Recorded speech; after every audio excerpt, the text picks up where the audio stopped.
Welcome home. We are WNST, AM 1570, Towson, Baltimore. We are Baltimore positive. We are positively taking the Maryland Crab Cake Tour back out on the road. We will be at Fadley's this week. I am wearing my State Fair shirt with the Maryland flag in it because this is going to be a very Maryland-themed piece we're about to do here. But I will have Maryland lottery scratch-offs, the Magic 8 Ball, to give away on the Crab Cake Tour at Fadley's on the 6th.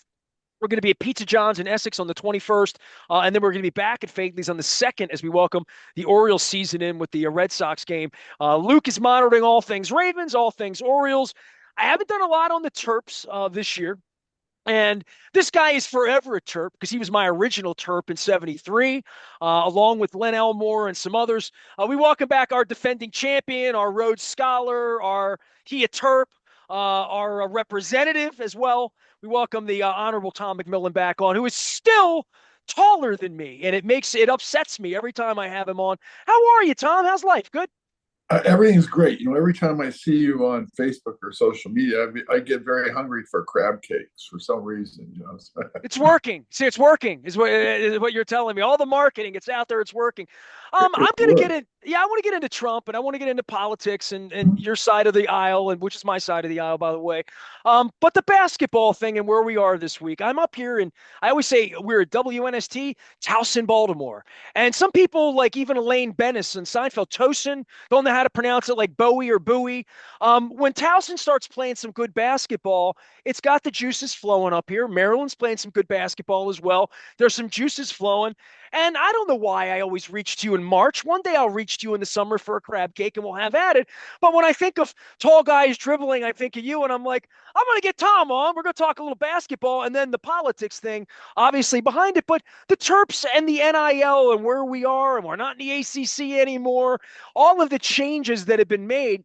It's still nice to see a big Michigan State game, even if you come on the other side of it, that March Madness is alive. And we're going to be talking basketball here in the next couple of weeks.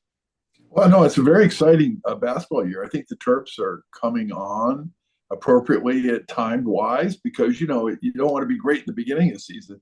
That's one of the things about Michigan State is that Tom Izzo knows to get them ready for the playoffs. And I think that's what's happening to the Terps. I mean, that was definitely a game they should have won the other day and against Michigan State.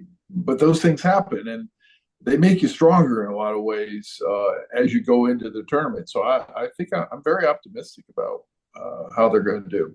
Yeah, it's great. You don't have any PR people or anything. We just talk for 30 seconds, and I know a whole bunch of stuff about you. But I know you're on the board of Maryland now because you told me, and you're there, and obviously a Terp and an alum and all of this.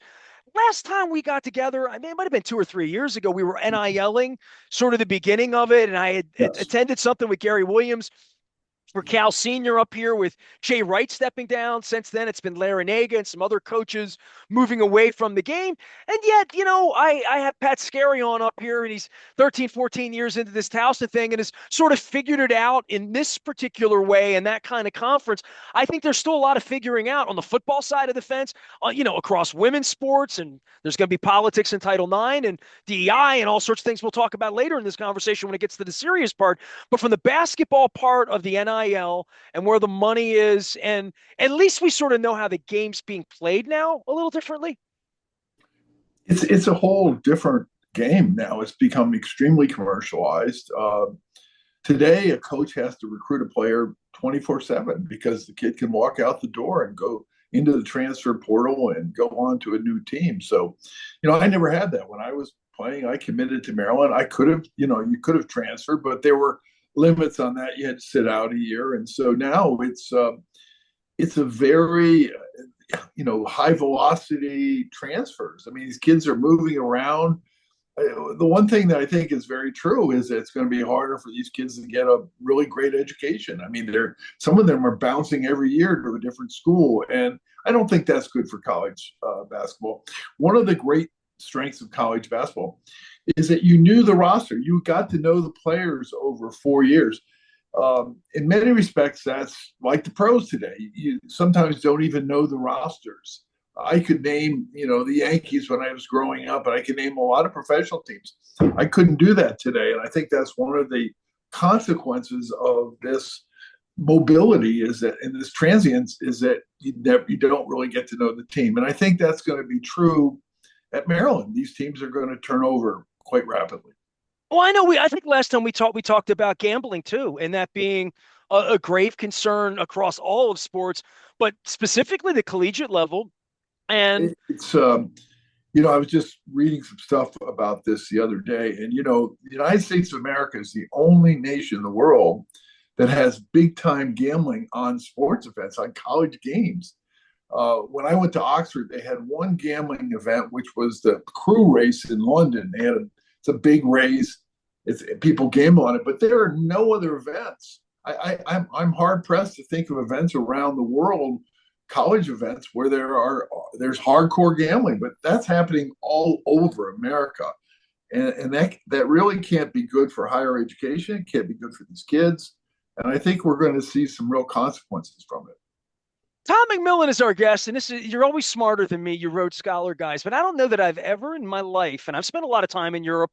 I was plotting a little trip to go see the tulips next month as well over there, using what's left of my passport at this point. And European sports, you never hear about colleges or March Madnesses or College World Series.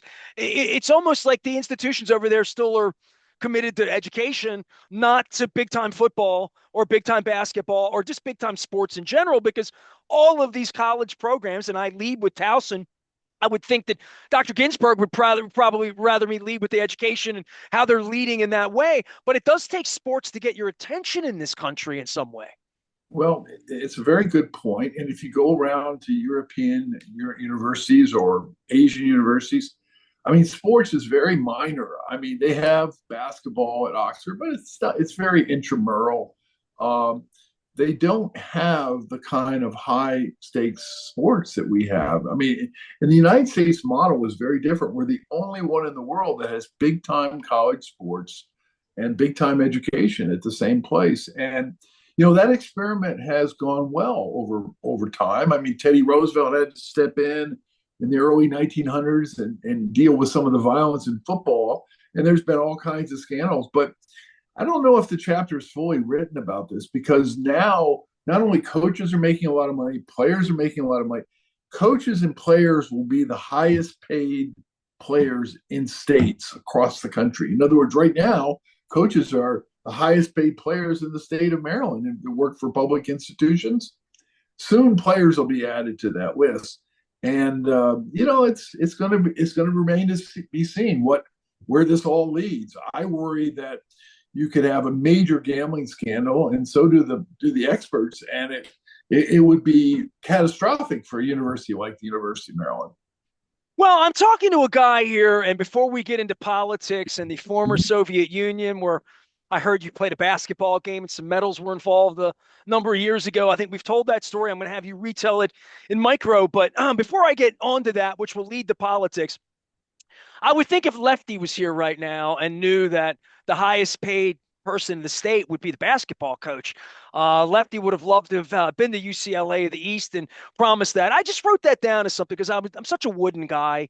You know that about me. And we've lost Lefty since the last time you and I got together. You were honoring Lefty on my show a couple of years ago. Y'all threw a night. It was a beautiful thing for him. What did that mean, the UCLA of the East? Can you define that for the kids out there, Tom? Well, UCLA was an incredible program headed by John Wooden, and they had won so many titles in a row. And when Coach Driesell took over the Maryland game for the Maryland job from Davidson, my brother, who played at Maryland, Jay McMillen, sat down and said, "Lefty, you can make Maryland the UCLA of the East."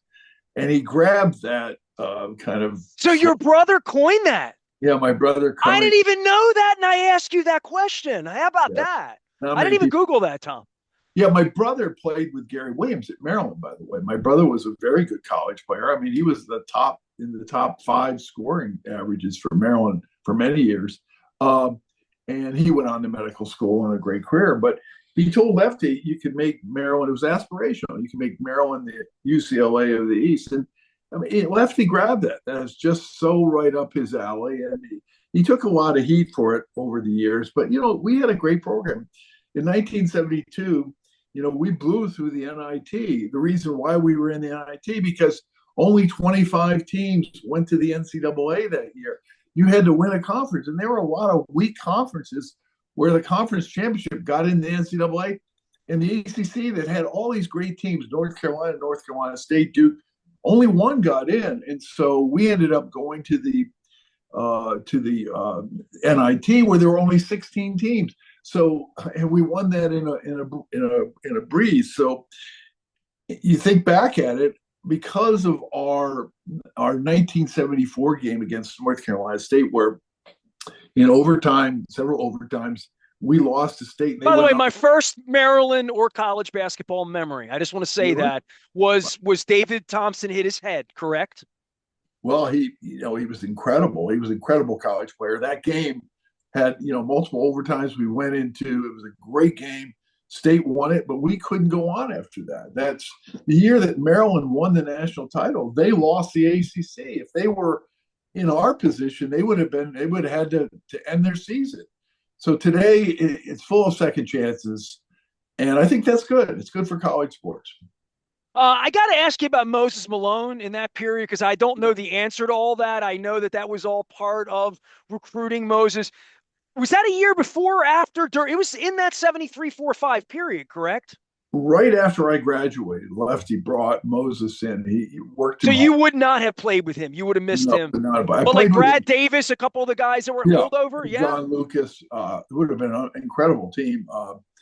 And Lefty really was close to Moses. He remained close to Moses through his whole career until literally he died. And it says something about Lefty. Lefty was also very close to Charlie Scott, who committed to Davidson, and then he switched it and went to North Carolina. If Lefty had Charlie Scott at Davidson with Mike Malloy and all the players, he would have won a national championship there or two. And so, but Moses was a force of nature, and he ended up never going to college. He left Maryland and went right into the pros. All right, so Tom McMillen is here, the honorable one who has served us as citizens as well. This is where I'm going to turn the basketball and maybe even a little bit of the gambling or a little bit of the illicit refereeing to allow you the space to talk about what your Olympic experience and the former Soviet Union and being on the on and up, on the up and up, and winning even just medals 50 years ago as to why the president of the United States would flog the leader of Ukraine and Kiev on behalf of Vladimir Putin. But you had a sort of a rough ride with the former Soviet Union in your youth, did you not?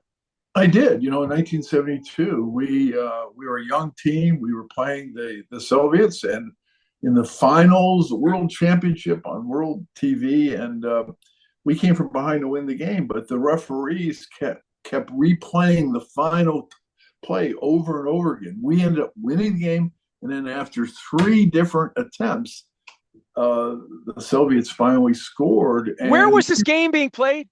Munich, Germany.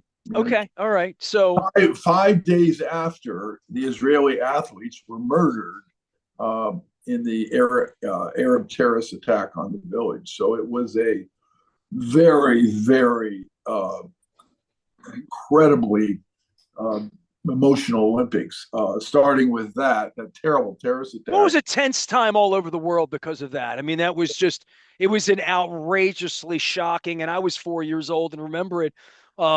The world stopped, right? Literally at that period of time, when there was no internet either.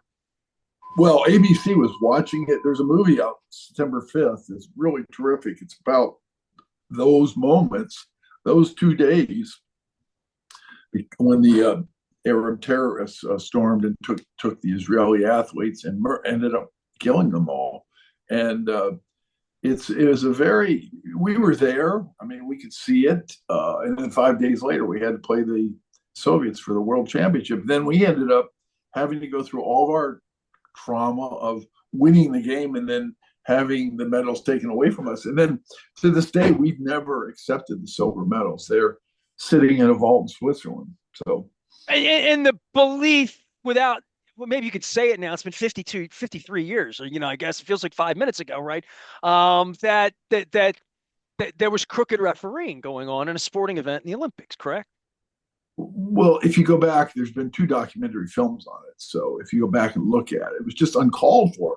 It would be like the commissioner of the NBA coming out at the final game of the World Championship and saying, "We got to replay this play over and over again till the other team wins." And that's sort of the essence of it. And it's just it's unheard of. And yet it was happening on a world stage in front of the world. And so it's a memory that when people ask me about Munich, the first thing I remember is the Israeli terrorist attack. That was the attack on the Israeli athletes. That was so unheard of.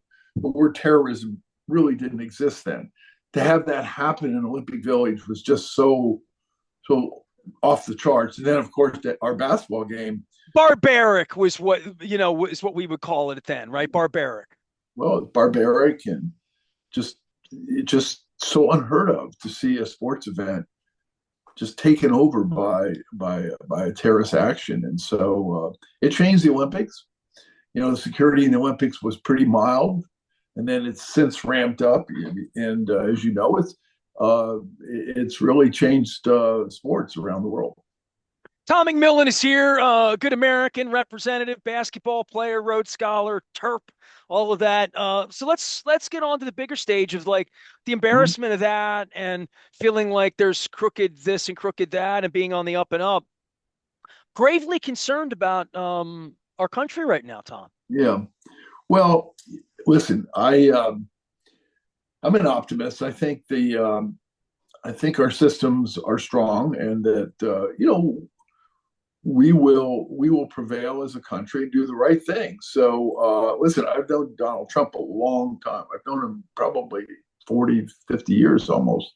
When he was a Democrat, funny enough, I knew him when he was contributing to Democrats, including me when I was running for Congress. And so we've had these moments in time before. Andrew Jackson was a very, very turbulent, break the China kind of president. And that's kind of what we're dealing with right now. And, I'm a Democrat, and I always remind people that you have to pick your battles carefully here. You can't fight every battle. You got to pick your battles. And, but I think the great thing about our system is we have elections every 2 years, and they have consequences, and elections will have consequences in this case. And if people feel that, our leadership's not doing a good job, they'll make changes. And that's the greatness of the American system. And so I am optimistic. I think our system has tremendous resiliency. And time will tell. Explain Elon Musk to me and the relationship to the state of Maryland in regard to how many federal employees we have, which is greater than any other state, as I'm wearing my state fair shirt with the Maryland flag on it. It feels to me like this is going to affect employment in our state in a gigantic way, as well as Virginia. And I know you spent some time on that side as well. But these 2 states in this area, the DMV, as the kids like to call it, with Social Security up here in Baltimore, I'm gravely concerned about what's on the up and up here. And certainly what we saw last week with Zelensky and the Putin relationship, that you served a long time for our people. You know a lot about Russia, Tom. Yeah. Well, let's deal with Musk first. I mean, first of all, you have to admire the man. He's a brilliant entrepreneur. He's incredible. But what I don't like about our system today is that unlimited money can flood the system and really have tremendous consequences. In elections today,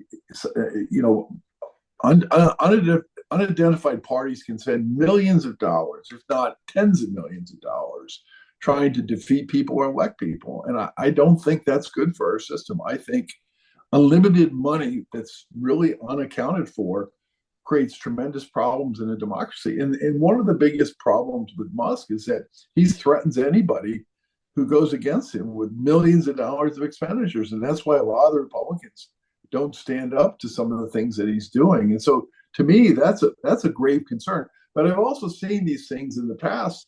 Remember the dark days of Watergate, and that led to reform. I mean, after Watergate, we had lots of reform. And so after these events, there'll be reform. And for the people of Maryland are government employees. I represented a lot of them, and they are hardworking.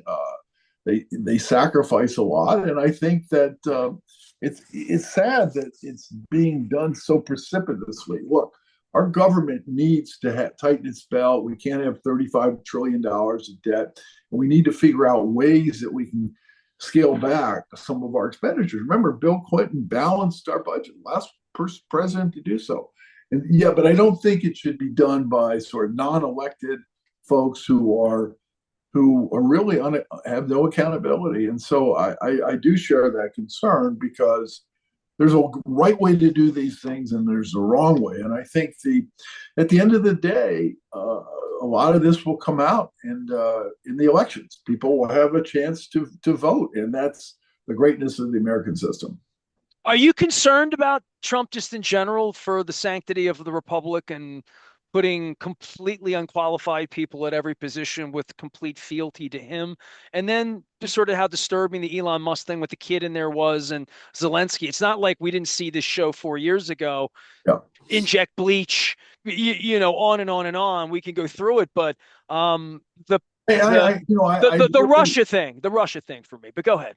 Well, I think it's very important that it's a very interesting question you ask, because presidents should have the right to put their cabinet together they want it. I mean, that's just generally a general principle. But you would hope that presidents would pick cabinet members of the highest quality, and I think that's where the rub is that sometimes loyalty may be superseding quality here, and time will tell.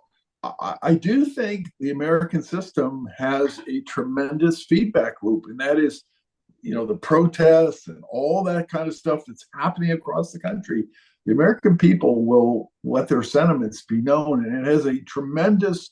Look at just reading about measles in Texas, and Secretary Kennedy's already changing his tune on vaccines and those issues. So I have a lot of faith in the people. I have a lot of faith in that they will rise and have their voices heard. And, is this the way we want to run, everything? No, but I think the people have to, stand up and have their voices heard. And I think if they do that, they will change. People ultimately, the great thing about our system is that you have to run for office. You have to go do town meetings.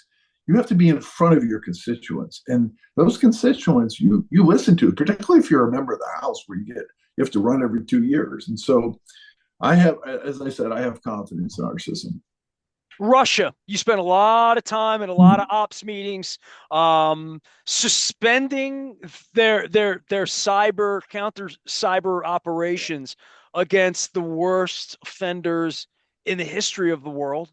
I don't think Chinese may be a close number two, but you may correct me if I'm wrong. But I went back to 2016 and Cambridge Analytica, like all that went on that I saw on my timeline in 14 and 15 and 16 with an unabated internet.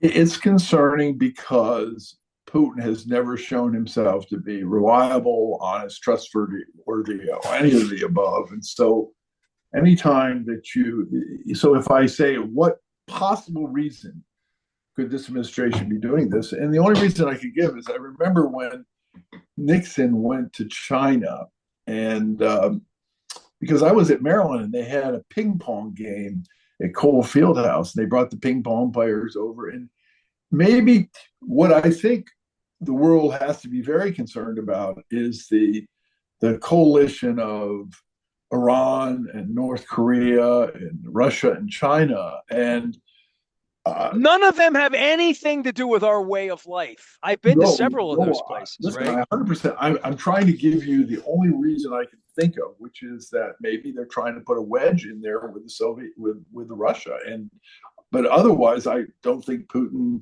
should be trusted at all. And he's a war criminal, right? By any measurement, bombing hospitals and children, and and invading a sovereign country. He's a war criminal, is he not? The only justification I can think of is that they're trying to put a wedge in between China and Russia. mean, that's the only geopolitical reason that I can think, because and to stop a war, which has gone on and on and on, and it's sad. And I think the Europeans have the right approach here, but we'll see how this plays out. Sometimes you have to sit back and look at history and say, the last thing that we would want on this planet is Iran, North Korea, and the Russians and the Chinese to get together, and that's already happening. And if it can be divvied up in any way, if we can break that up in any way, that's to our betterment. Like if we can find a way to get the young people of Iran to rise up and to remove that theocracy, that would be a good thing. There's not much we're going to do about North Korea, and not much we're going to do about China. So we'll see how all this plays out. See, it's interesting from all of your political experience that you look at some of them are could be converted in some way or saved in some way, because the Iranian people they had a different way of life. All of them knew grandparents that had much more of a Western society, correct? Absolutely, it's a we will remains to be seen. I'm a Democrat. I believe in for all the reasons why Democrats, but I think the Democrats kind of lost their way too in the messaging of all of this. I think they have to get back to pocketbook issues. They have to talk about things that matter to people, which is, inflation and the cost of everything. And those are the issues that I think Democrats have to focus on. And sometimes we don't, and that's probably hurt us a little bit. Most importantly, Tom McMillen is here, our dear elected. He's a Terps in the run here this month. Let's talk a little bit of basketball to lead us out of here, and hoping that we can keep the country together through all of this. But for the Terps and what the program's become, and certainly it's been another transition, right? I mean, into NIL and Big Ten and playing West Coast teams. I mean, all sorts of things going on that I haven't fully registered all of it or where it's going to end, but they have a chance to make noise and play a couple of weekends here, right? Oh, I think they're coming on and they're doing well, and I think they've starting to gel. This year, they're shooting a lot better than last year. They did not have a good shooting year last year, and this year they have some real talent on that team. I mean, Queen and all of the guards are terrific. So I think they'll have a chance for a run here. I'm confident that college basketball writ large is just a lot different. As I said to you in the beginning, it's a different animal, and I'm not sure where in the long run where this goes, because, as I said, 5 years from now, players will be making millions of dollars. They already are in some schools, and it's going to be really hard to keep up the pace, because not only you think about some of these schools that are so rich in resources, you're going to see a greater stratification in college sports. There's going to be fewer haves and more have-nots, and I don't know if that's good. And the other thing that's going to be very concerning is, how will full professionalization on college campus be received? How will it be received by professors? How will it be received by students? Will they want to still pay student fees to go to the game? I mean, all the things. How will gambling impact college sports in the future? All those things. Will the fans like the rotation of the rosters so much that they don't even recognize the team from year to year? Will they like that? Those are questions that I think remain to be answered. Well, I think that's one of the things about Towson up here, just in the here and now. I had Pat Scary on last week. Just keeping kids on campus a couple years, fans know who they are. They feel Right. good about their experience. The college experience you had, which was and still big time basketball, even then, as big as it could be in the early 70s. I got to let you go. I know we're going to save America. We got basketball, but you're always so good to me, and I appreciate you coming on. I haven't seen you at a basketball game. What are you up to? You sit on a bunch of boards and stuff like that, right? But you work, but you're not like you don't have a title anymore, right? Or an employer. No, I'm a partner in a firm in Washington. We do a lot of different things, including some government work. But I'm on a lot of boards, including Maryland's, including a number of corporate boards, so I'm staying pretty busy. Well, I always love to have your voice here, the voice of wisdom. And you're happy you used to be a politician. And at the end of your life, is that a part of your life along with the basketball? No, You're like, it's that was a good decision. no, it's a great part of being able to give back, and I still involved. I mean, the fact that I'm on all these charity boards, University of Maryland, it's all giving back. I think that's embedded in my DNA, and I believe it should be part of everybody's life. All right, I'll bother you sometime outside of basketball season. And hey, if you see a crab cake you like, you got my number.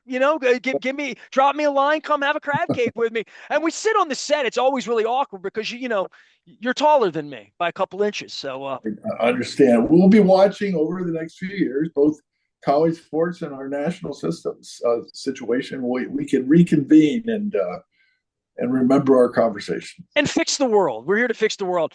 He's the Honorable Tom McMillen serving us here. I'm going back 86, 88, 90. Member of the Washington Bullets back in the day. And I remember watching him play there at that. And of course, the Maryland Terps back in the 70s as well. And spent a little bit of time in New York dribbling as well, as I remember it in the 70s as well. I am Nestor. It's basketball season. I'm doing a little bit of basketball, a little bit of politics, a lot of baseball. We got football stuff going on.